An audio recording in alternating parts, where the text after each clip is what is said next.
Margareta Klauser und Monique Biller. Margrethe Glauser et Monique Piller, merci d'être des nôtres et de fréquenter ici l'HES pédagogique afin que nous puissions discuter d'intégration. Nous commençons directement avec toi, Margrethe Glauser. Eh bien, c'est toi qui m'as vécu comme quelqu'un qui a fait une éducation spécialisée et qui par la suite a fait donc la matu professionnelle, les études de façon intégrée et maintenant je travaille normalement. Quelle est l'image qui te trotte dans la tête quand tu penses à moi? Ja, das ist für mich sehr spannend Eh gewesen, bien, weil pour moi, c'était très passionnant parce que c'était quelque chose de tout à fait nouveau pour moi de t'accompagner dans cette école de commerce, dans une école ordinaire, dans une classe publique. Et c'était pour moi, j'ose dire, une aventure. On l'a vécu ensemble, simultanément. Mais j'ai un peu cette image comme quoi, comment te dire, eh bien, on l'a bien fait. On était une sacrée bonne équipe, un bon binôme, on a bien communiqué. D'entente avec l'école, on a entrepris les démarches nécessaires. Madame Studer, je m'en souviens, la bonne âme qui nous a bien soutenus, jamais de guerre lasse. Et c'est une chose qui me paraît très importante. Nous sommes ici, Madame Piller et moi-même, comme si de rien n'était, mais pléthore de personnes étaient des contributeurs. Nous avons fait cette première démarche ensemble, mais dans la gamère, on ramait beaucoup d'autres personnes, entre autres Chaudette sur place, l'école, Madame Piller avec l'AI qui nous a beaucoup soutenus. Et toi-même, tu étais déjà très très bien préparé à travers ton école spécialisée. Donc, tu dirais quant à moi qu'il faut beaucoup de personnes et beaucoup de facteurs pour que l'intégration réussisse résolument, puisque c'est une affaire extrêmement complexe. Je crois qu'il faut le voir sous plusieurs auspices.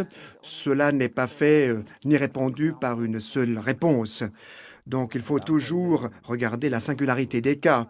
Oui, le cas individuel est tout à fait central, j'allais dire le nerf de la guerre. C'est-à-dire, ma prochaine question, elle est presque un peu superfétatoire, c'est la question, à Fribourg, il y a un groupe qui regarde chaque cas, chaque garçon, chaque fille, on décide, est-ce qu'on intègre ou est-ce qu'on le met dans une école spécialisée? Peut-on savoir quelle est la voie qui est à préférer? Je suis partisane de la double voie d'après la donne situationnelle. Ce n'est pas soit l'une, soit l'autre de ces deux choses. Tout dépend donc de l'individu, de ses besoins. Souvent, je compare ça là au sport. Un athlète, dans un premier temps, il y a plusieurs athlètes. Un skieur n'a pas les mêmes besoins que quelqu'un qui a du football.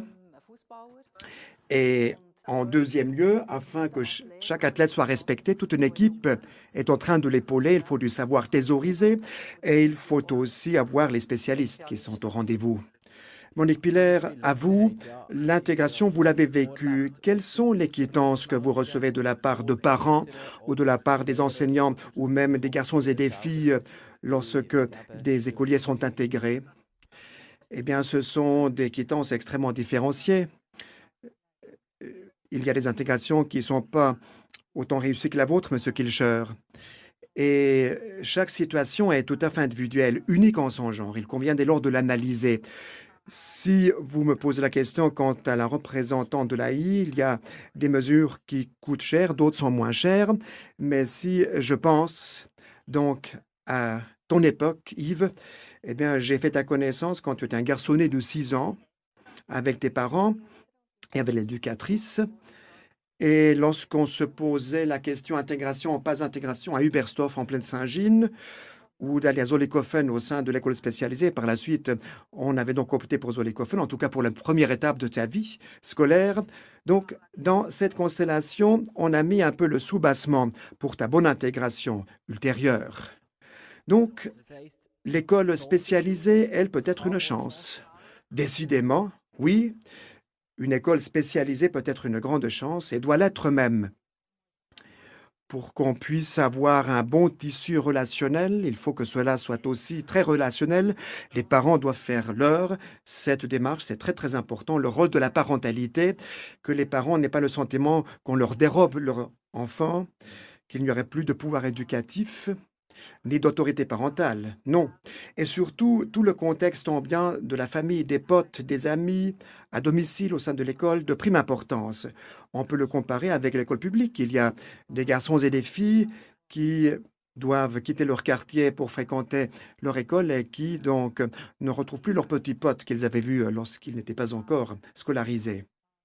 Donc oui, je crois qu'il faut que tous ces facteurs concourent à la réussite afin que cela déclenche sur une bonne carrière socio-scolaire. On ne peut pas dire que l'intégration est donc l'égalité de chance. Ça dépend toujours des cas. Oui, ça dépend des cas. L'égalité des chances, eh bien, est sans doute une notion un peu nébuleuse. Égalité des chances. Eh bien, quel est l'enfant qui est égalitaire? On ne peut pas comparer les foie parentaux. Il y a dans les familles des enfants qui sont très promus, d'autres qui le sont beaucoup moins. Il y a des enfants qui ont souvent dû déménager et qui ont interrompu souvent leur carrière scolaire. Il y a des enfants qui ont d'autres problèmes. Je pense aussi aux enfants qui sont handicapés, qui nécessitent encore une fois le traitement d'une situation spécialisée. Il y a des enfants qui ont besoin de beaucoup de remèdes, donc l'égalité de chance, me semble-t-il, eh bien, est une notion très, très élastique, mais que chaque enfant puisse fréquenter l'école, ça oui, résolument, et une bonne école. Eh bien, le système scolaire fribourgeois, que doit-il faire afin que l'intégration réussisse? Le système fribourgeois, l'école fribourgeoise, doit s'adapter à la donne situationnelle et relative. Ce n'est pas le système, ce sont les enseignants qui doivent accomplir ce travail. On peut avoir la plus belle loi, beaucoup de conditions cadres, beaucoup d'ordonnances, beaucoup de choses écrites. L'application est toujours le grand défi. Et c'est là, très précisément, qu'il s'agit de faire en sorte que les enseignants fonctionnent et qu'ils fonctionnent dans un réseau relationnel, qu'on ait assez de temps pour s'y investir, qu'il y ait davantage de possibilités où les gens peuvent se rencontrer, s'échanger des informations et des expériences pour le bien majeur des enfants. Donc, il faut qu'il y ait une volonté et il faut passer de la parole à l'acte dans la vie de tous les jours. Mais les enseignants doivent aussi avoir les moyens pour suffire à leurs responsabilités. À coup sûr, oui, il faut des moyens. Même si on dit qu'il y a des profs qui travaillent en Afrique avec 3 fois rien, avec 2 bouquins pour une 50aine de gosses, on peut toujours faire merveille ou cultiver les extrêmes. Non, je crois qu'il faut quand même un juste milieu. On n'a pas besoin d'un technoparc exubérant pour, par exemple, soutenir un enfant à problème de vue, mais il faut un équipement de base qui se tienne, un soubassement. Et nous sommes à l'orée du 3e millénaire. Les exigences à l'école ne cessent de se multiplier et d'aller s'intensifiant. Alors qu'autrefois, on discutait un peu à tâtons d'intégration dans les années 80. Depuis lors, on peut dire que les changements ont été d'ordre quasi paradigmatique. Margaret Gloser, tu es très proche des profs. Tu vois comment les gens, les petits sont intégrés dans les écoles, les petits et les jeunes. L'école fribourgeoise, que lui faut-il pour que l'intégration réussisse? Eh bien, il faut une coopération inter- et transdisciplinaire avec tous les participants et avec tous les spécialistes aussi. On ne peut pas s'attendre de la part des enseignants à ce qu'ils fassent monts et merveilles, qu'ils soient partout des spécialistes, qu'ils s'y connaissent partout. Non, ils ont besoin très précisément des spécialistes qui leur prêtent main forte dans les situations données. Pour citer ton exemple, cher Yves, dans ton cas de figure, il faut qu'il y ait quelqu'un qui comprend les gens qui ont des problèmes de vue en matière de la nosologie, en matière des conséquences pour la vie de tous les jours, et il faut qu'il y ait quelqu'un qui puisse faire une spécialisation en matière des moyens auxiliaires et de leur instruction. On ne peut pas donc l'exiger de tout le monde, il faut que cela soit externalisé à l'attention des services spécialisés. Donc, vous dites toutes les deux, il faut des personnels spécialisés, des profs sur place, il faut l'AI, il faut les moyens auxiliaires. Beaucoup de choses. C'est nécessaire pour l'école, c'est aussi nécessaire pour les garçons et filles, pour les jeunes et pour les enfants. Peut-être faudrait-il faire une semi-intégration, que l'élève soit intégré en partie pas, à géométrie variable. Je suis encore partisane de cette variante à géométrie variable, car pour les personnes concernées, pour les enfants, pour les ados, j'ai vécu tant et plus que c'est une espèce de prise de conscience lorsqu'ils rencontrent des personnes qui sont concernées comme eux par un handicap. Ils ont dit, tiens, je ne suis pas seul, je ne suis pas seul au monde qui donc a cet handicap, si handicap il y a. J'ai vécu des enfants qui étaient en train vraiment de se développer quand il réalisait qu'il n'était pas tout seul, qu'il y avait d'autres enfants qui avaient des problèmes de vue ou une déficience auditive. Et c'est le grand avantage de ces mesures de semi-intégration, qu'on fasse les deux choses, qu'on peut retourner dans une classe ordinaire, mais que, à part cela, on peut aussi retrouver des personnes, des pairs au sens premier du terme. Monique Piller, semi-intégration, est-ce que c'est la solution quasi miraculeuse? Non, ce n'est pas la solution miraculeuse. Il n'y en a point. Mais la semi-intégration est sans doute une bonne approche, un bon levier. Mais il faut aussi voir que les écoles spécialisées existent. Il ne faut pas, étant donné qu'on veut faire de l'intégration, vider nos écoles spécialisées, voire les mettre à l'abandon, puisque on y promeut beaucoup de savoirs thésaurisés. On fait des expériences, de nouveaux moyens auxiliaires sont mis à contribution. Et je crois que si les élèves, de façon tout à fait continue, passent de l'école ordinaire à l'école spécialisée pour un certain temps, j'ai fait connaissance des élèves qui, pendant la puberté, se sont mieux frayé la voie en école spécialisée qu'en école ordinaire ou intégrative, eh bien tout cela doit être possible. Toutes ces formes ont leur légitimité. Donc un semestre ou un mois ou une année, tout est possible pour autant que cela serve l'intérêt de l'enfant dans une direction comme dans une autre. Problème étant, en Suisse, que bien que le plan didactique 21 outre-Sarine devrait obtenir force de loi, nous avons une grande diversité entre les différents cantons. Fédéralisme oblige. Et il faudrait qu'on trouve toujours une voie de raccordement si on retourne dans sa classe propre.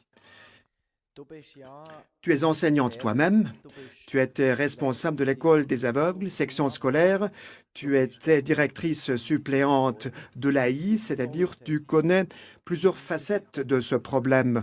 On dit 3 choses sont importantes. Quelles sont les 3 choses qu'on prend avec soi afin que l'intégration réussisse? Quelle est ta parfaite triade? Eh bien, je crois que ce que Margaret a dit est juste, c'est qu'on trouve un bon dialogue entre les experts et les spécialistes, les parents, mais aussi donc les élèves toujours aussi intégrés dans ce processus, qu'on dispose les spécialistes sur place, les thérapeutes, ce grand réseau, c'est un point très important. Avec l'AI, il faut rester en bonne corrélation, je dirais, à partir que les garçons et filles ont 13-14 ans, en vue d'un futur choix professionnel. Là, donc, le chef de l'orientation professionnelle de l'AI doit aussi être intégré, aussi à cause du financement de ces filières de formation et de la formation continue. Et cela, souvent, est négligé. Je crois que c'est quelque chose de très important, cette perméabilité. Et les enseignants, de façon courante, doivent se perfectionner, doivent être sensibilisés à ce genre de problématiques. Peut-être faudrait-il qu'ils puissent aussi enseigner dans une école spécialisée sous forme de stage pendant un certain temps pour flairer cette ère et pas seulement donc voir leur population scolaire en quelque sorte traditionnelle. Peut-être une possibilité, ce genre de réciprocité entre différents types d'écoles pour que le corps enseignant soit mieux sensibilisé à ces problèmes. Madame Glauser, quelles sont les 3 choses que tu donnes à l'école fribourgeoise, ta triade, pour que l'intégration réussisse et qu'elle ait toujours le vent en poupe? Un aspect très important qui me trotte dans la tête, eh bien, c'est un cri du cœur que les enseignants soient sensibilisés, par exemple, à la réalisation d'une déficience de vue. Je souhaite pour tous les garçons, toutes les filles que je connais, qui ont été transités dans l'école publique à Fribourg et tout en Suisse sans qu'on ait réalisé qu'ils avaient de fait un certain problème, qui ont peut-être caché leurs problèmes de vue, qui en avaient peut-être même honte, qui l'ont peut-être refoulé, y compris certains parents. J'ai vécu tout cela. Allant jusqu'à des jeunes gens qui ont perdu leur apprentissage parce qu'on pensait qu'ils étaient trop bêtes pour accomplir leur besogne, parce qu'ils ne pouvaient pas parler de leurs problèmes de vue.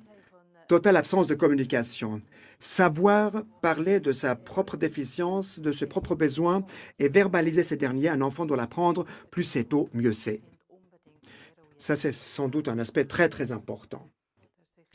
Ce que je souhaite aussi, quant à moi, c'est que les spécialistes de ces handicaps soient in situ, soient sur place, qu'ils soient disponibles, qu'ils nous soutiennent sur place et que ces possibilités existent, qu'on puisse travailler de façon interdisciplinaire dans une action de concertation. Je rajoute, à l'heure actuelle, nous sommes en train de discuter la question de savoir quels sont les facteurs à succès, les clés de voûte pour une intégration socio-professionnelle ou pour aussi une intégration dans le monde de l'emploi. Et pour ce faire, nous avons abordé 5 points principaux que je pourrais dire en guise de conclusion.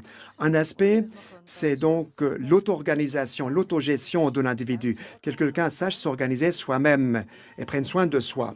Un deuxième aspect, tout aussi important, c'est un bon traitement avec les moyens ancillaires ou auxiliaires et avec aussi des mesures et des techniques compensatoires. Très, très important, qui se fait aussi en dehors donc du courant scolaire normal. Cela s'instruit, cela s'apprend. Un troisième point, c'est donc la compensation des déficiences auprès de chaque examen et notamment auprès,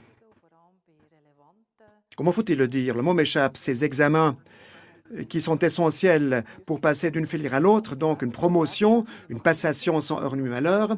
Donc là, il est important qu'on ait une compensation du déficit, si on passe le terme. Un autre point, eh bien, sont des moyens didactiques adaptés. D'ailleurs, c'est un péché d'omission par moi et je le comble immédiatement. Les mesures pédagogiques qui tiennent compte du handicap, qui le respectent. Donc, il faut donc un contexte éducatif pédagogique qui, pour des personnes en déficience de vue, n'est pas approprié. Donc, si on travaille de façon très visuelle, pour des personnes à problème de vue, ce n'est pas vraiment approprié. Avouons-le. Communiquer quant à son propre handicap, c'est très, très important. Ne pas avoir sa langue dans la poche, formuler ses propres besoins et en discuter avec les autres, fournir des renseignements, qu'est-ce que j'ai, qu'est-ce qui me fait défaut et de quoi ai-je besoin, pour renforcer l'acceptabilité de tout cela. Très bien, merci Margaret Aglauser, merci beaucoup Monique Piller pour ces prises de conscience dans le monde de l'intégration des personnes avec un handicap quel qu'elle soit. Merci, excellente journée. Merci aussi. Et comment vas-tu sortir de ce studio? Eh bien, j'espère que je puisse compter sur votre aide. Quelqu'un pourrait-il me guider vers mon bus ou est-ce que vous courez au prochain rendez-vous? Je vais à la gare, alors je t'emporte. Pas de problème.